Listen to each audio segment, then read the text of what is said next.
Brought to you by V-Guard. नाही, सिरसाटनी काय वक्तव्य केलं मला माहिती नाही,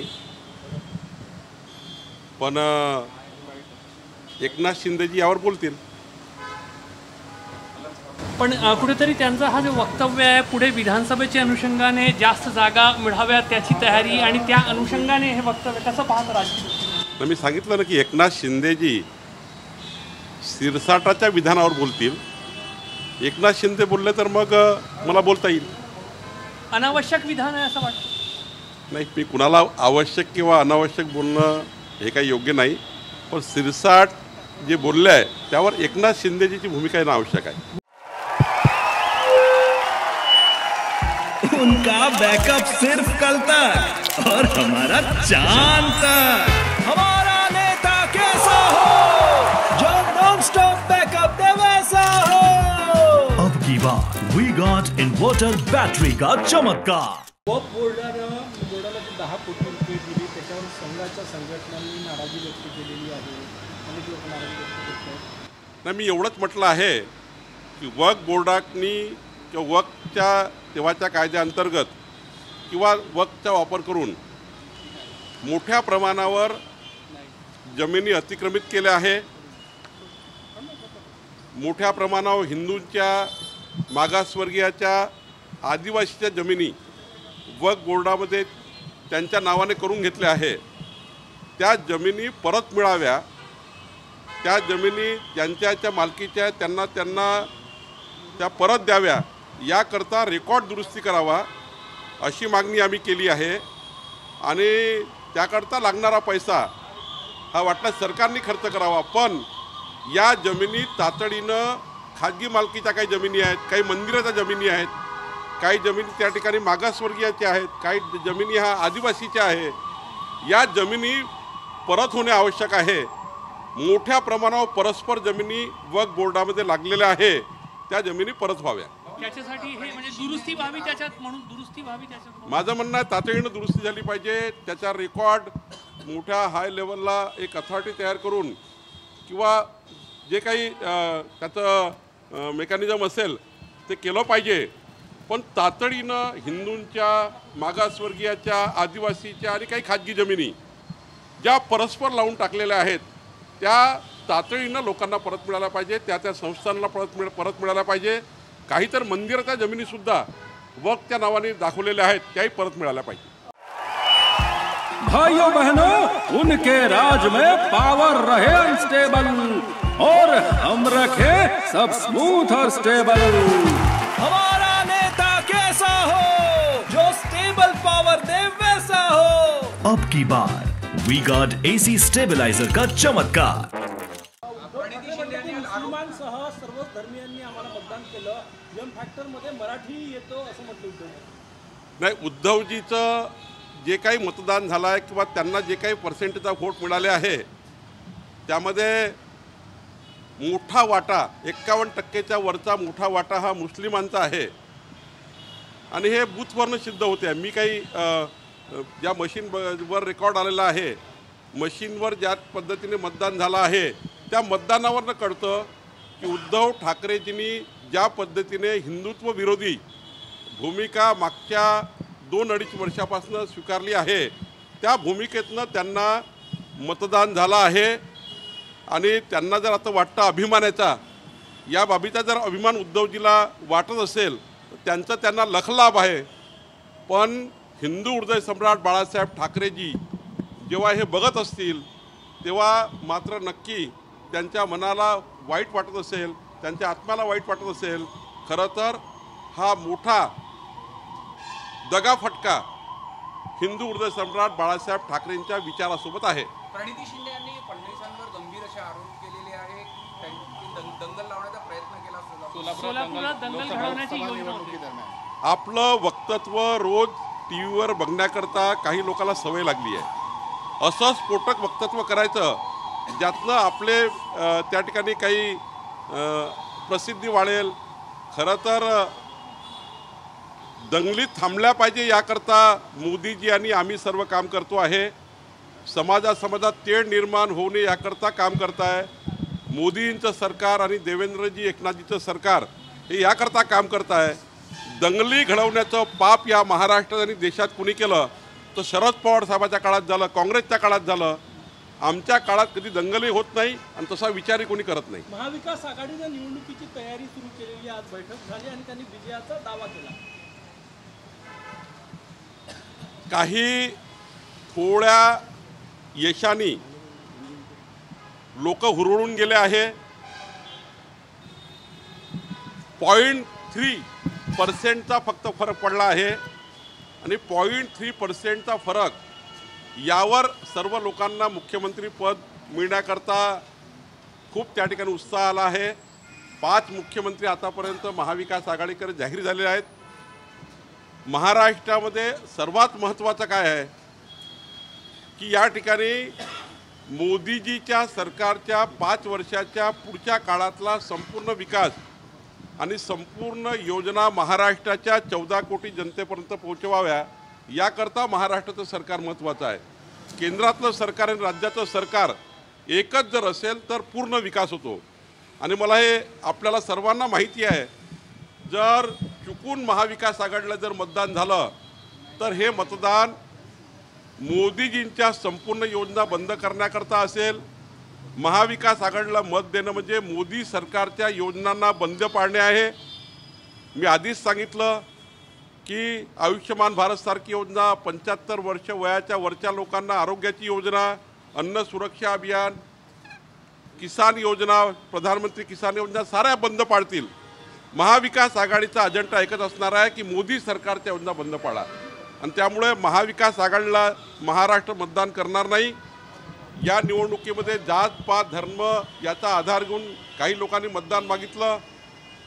महिलांना 8,500 रुपये खटाखट देऊ, प्रत्येक महिन्याच्या 5 तारखेला देऊ असं महाविकास आघाडीच्या खासदारांनी उमेदवारांनी सांगितलं होतं. अजूनही कुठल्याही महिलांना 8,500 रुपये महिना मिळाला नाही.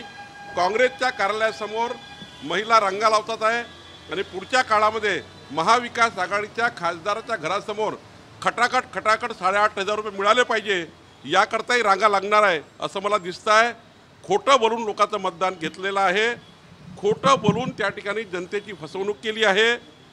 जातीवाद करून मतदान घेतलेलं आहे आणि हे जास्त दिवस चालत नाही. रत्नागिरी सिंधुदुर्गमध्ये शिंदे गट आणि राणे समर्थक यांच्यात आपसात पोस्टर वॉर सुरू झालेली आहे. शिंदे गटाचे सामंत यांचे पोस्टर्स आहेत, त्याच्यात वक्त आने दो, जवाब भी दे देंगे और हिसाब भी ले लेंगे असं पोस्टर त्यांच्याकडून लावण्यात आलं आहे. तर हमारा वक्त आया है, तुम्हारा वक्त आने नहीं देंगे असं राणे गटाकडून. नाही, महायुतीमध्ये असा वाद योग्य नाही. मी नितेश राणे, निलेश राणेजींशी बोललो आहे, उदय सामंत साहेबांशी बोललो आहे.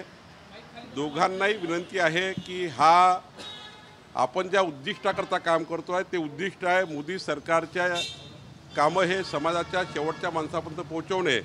अशा प्रकारचा पोस्टरवार, अशा प्रकारचे विधानं, कुठल्याही प्रकारचं स्फोटक विधानं आमच्याकडनं असो की त्यांच्याकडनं असो हे काही योग्य नाही आहे.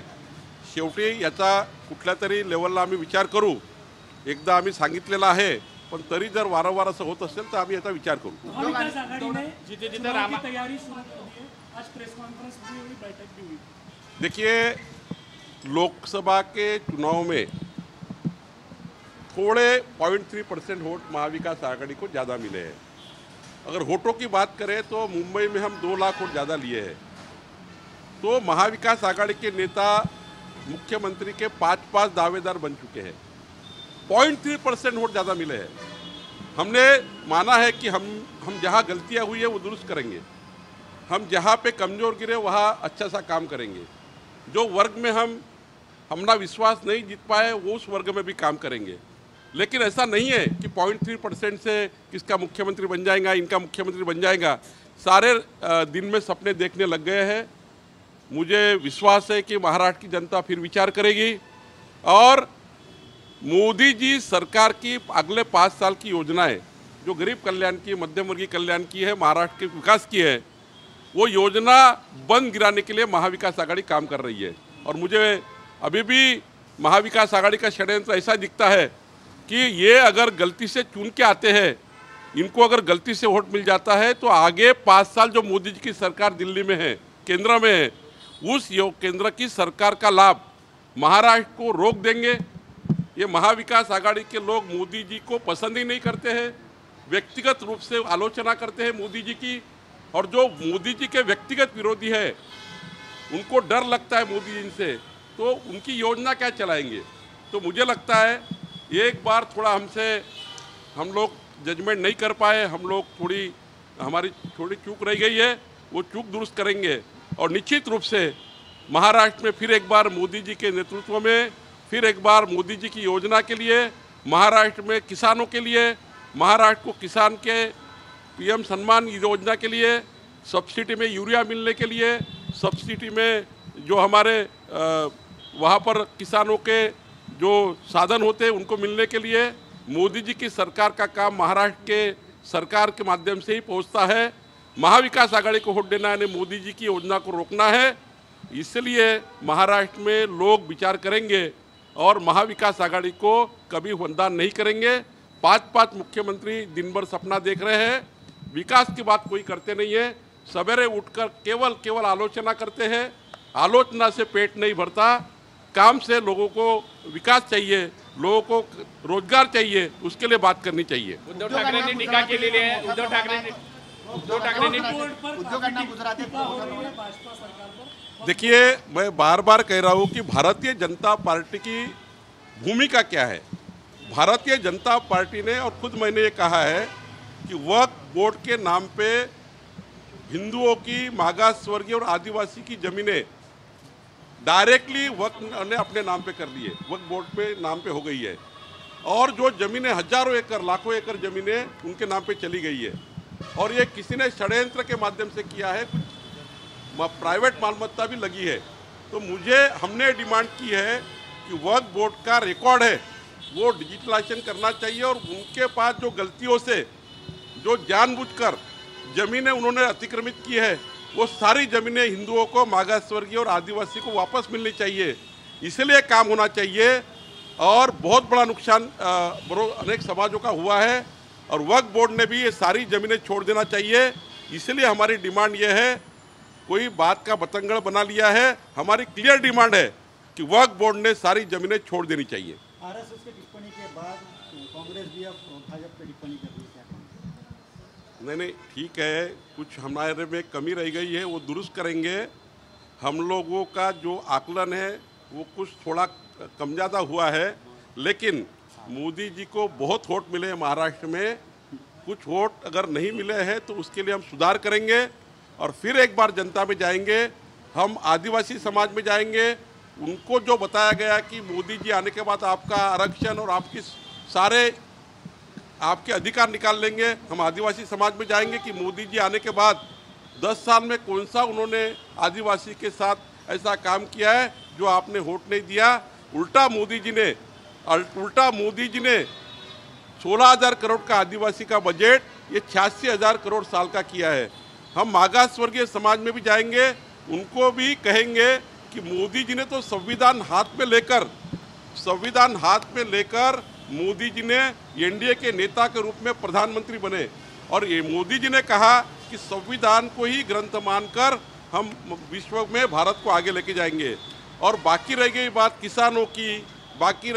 किसानों को न्याय देने की, वो भी काम हम जाएंगे, किसानों के पास भी जाएंगे, युवाओं के पास भी जाएंगे। और महिला के माध्यम से जो कांग्रेस ने महिला को झूठ बोल के वोट लिया, हम हर महीने खटाखट 8,500 रुपये देंगे ऐसा बोला, तो खटाखट पैसा नहीं आ रहा है, हर महीने इंतजार कर रहे लोग। 5 तारीख को लोग लाइन लगा के बैठे थे। कल पालघर में मुझे एक महिलाओं ने निवेदन दिया, कांग्रेस पार्टी और महाविकास आघाड़ी ने खटाखट 8,500 रुपये महीने का बोला था, अब नहीं मिल रहे हैं।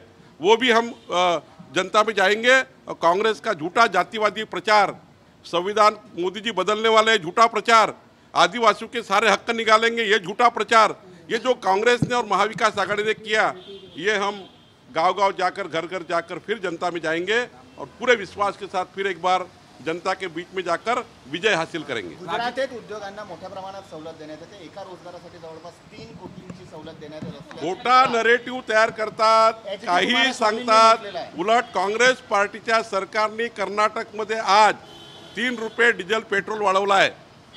महाविकास आघाडीच्या लोकांनी आज सांगितलं पाहिजे प्रेस कॉन्फरन्स घेऊन की कर्नाटक सरकारने 3 रुपये आज वाढवले आहे पेट्रोल डिझेलवर. मी या सरकारचा धिक्कार करतो. खरं तर कर्नाटकमध्ये आश्वासने दिले होते, आम्ही त्या ठिकाणी महागाई वाढवणार नाही, आम्ही पेट्रोल डिझेलचे रेट वाढवणार नाही. पण आज काँग्रेसच्या त्या ठिकाणी सरकारने, कर्नाटकच्या सरकारने 3 रुपये रेट वाढवले. मी त्यांचा धिक्कार करतो.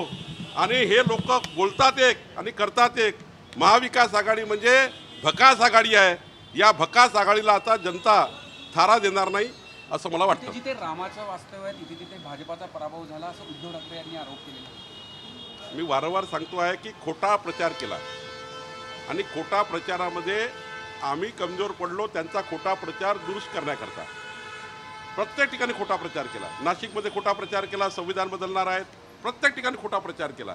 रामटेकमध्ये त्या ठिकाणी मागासवर्गीय समाज मोठ्या प्रमाणावर आहे. मागासवर्गीय समाजात रामटेकमध्ये सांगितलं की संविधान बदलणार आहे. तर संविधान बदलणार आहे म्हटल्यानंतर जनता कन्फ्यूज झाली. आता आम्ही कन्व्हिन्स करू, जनतेमध्ये पुन्हा जाऊ. मोदीजी कधीच संविधान बदलू शकत नाही किंवा कोणीही संविधान बदलू शकत नाही. महामानव डॉक्टर बाबासाहेब आंबेडकरांचा पुनर्जन्म या देशात झाला तरी संविधानाच्या ढाच्याला हात लागू शकत नाही. इतकं पक्कं संविधान आहे आणि त्यामुळे खोटारडेपणा केला आहे, आम्ही दुरुस्त करू. हाच प्रश्न आज उद्धव ठाकरेंना विचारण्यात आला. त्यांना हे सांगण्यात आलं की तुम्ही नरेटिव्ह खोटं करून विजय मिळवला. त्यावर त्यांनी असं म्हटलंय की नरेटिव्ह झाला, आता खरेटिव्हचा विचार आहे. म्हणजे कुठेतरी त्यांनी हे मान्य केलं असं तुम्हाला वाटतं का? खरंच आहे. महाराष्ट्राच्या कुठल्याही जनतेला जा, आदिवासी समाजाला विचारा, खोटं सांगितलं आहे की आदिवासीचा हक्क काढणार आहे. ज्या मोदीजींनी 86,000 कोटी प्रतिवर्ष आदिवासीकरता बजेट केलं आहे, 16,000 कोटी काँग्रेसच्या काळात, 86,000 कोटी भाजपच्या काळात, आणि त्यांना सांगितलं की तुमचे हक्क काढणार आहे.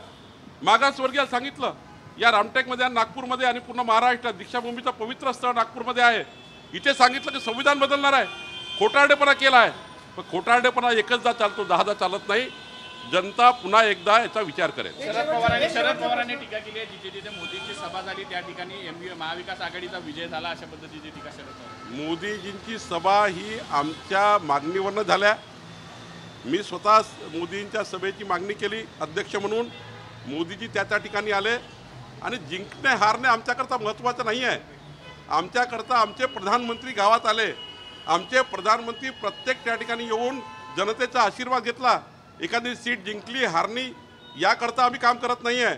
तर मोदीजींनी आपला प्रेझेन्स संपूर्ण देशभर दिला, महाराष्ट्रभर दिला, याला जास्त महत्त्व आहे. Brought to you by V-Guard.